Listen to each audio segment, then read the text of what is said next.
मेहकर लोणार तालुक्यात केंद्रीय मंत्री प्रतापराव जाधव यांच्या मार्गदर्शनाखाली तब्बल 5200 कोटी रुपयांची विकास कामं मंजूर करून आणली असून टीका करणाऱ्या आमदार सिद्धार्थ खरात यांनी गेल्या 1.25 वर्षात एखादं तरी ठोस काम मंजूर करून आणले असल्यास ते जनतेसमोर दाखवावं असं थेट आवाहन माजी आमदार संजय रायमुलकर यांनी दिलं आहे।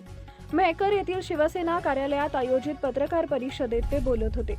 शहरात 932 कोटींची कामं मंजूर झाली असून बहुतांश कामं पूर्णत्वास आली आहेत असा दावा त्यांनी केला।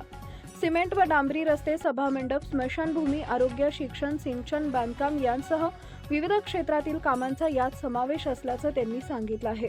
मेहकर शहरातील 10 कोटींची प्रशासकीय इमारत, 6 कोटींची विद्यार्थी अभ्यासिका, 4.25 कोटींचं पोलीस स्टेशन भवन, 10 कोटींचा डीपी रोड, 3.25 कोटींचे वारकरी भवन, बालाजी मंदिरातील 8 कोटींची कामं, छत्रपती शिवाजी महाराज सांस्कृतिक संकुलाचे 6 कोटींचं काम तसेच शिवाजी महाराज उद्यानातील 8.5 कोटींची विकास कामं आम्हीच मंजूर केलं असल्याचं रायमुलकर यांनी स्पष्ट केलंय। या कामाचं श्रेय घेण्याचा प्रयत्न आमदार खरात व नगराध्यक्ष यांनी करू नये असा इशाराही त्यांनी दिला आहे। कामाची पाहणी करून जणू ती आपणच मंजूर केल्याचा आभास निर्माण केला जात असल्याचा आरोप त्यांनी केला।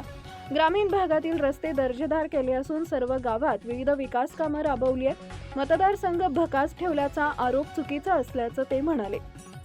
पेनटाकळी प्रकल्पावर आधारित 112 कोटींच्या पाणीपुरवठा योजनेचं काम अंतिम टप्प्यात असून पूर्ण झाल्यावर मेहकर शहराला दररोज पाणीपुरवठा होईल।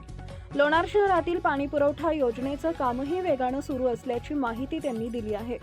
राज्यात महायुतीची सत्ता असल्यानं केंद्रीय मंत्री प्रतापराव जाधव व उपमुख्यमंत्री एकनाथ शिंदे यांच्या सहकार्यानंच विकास कामं शक्य झाली असं सांगत आमच्या नादी लागू नका, आम्ही मूळ शिवसेना आहोत असा इशाराही त्यांनी दिला।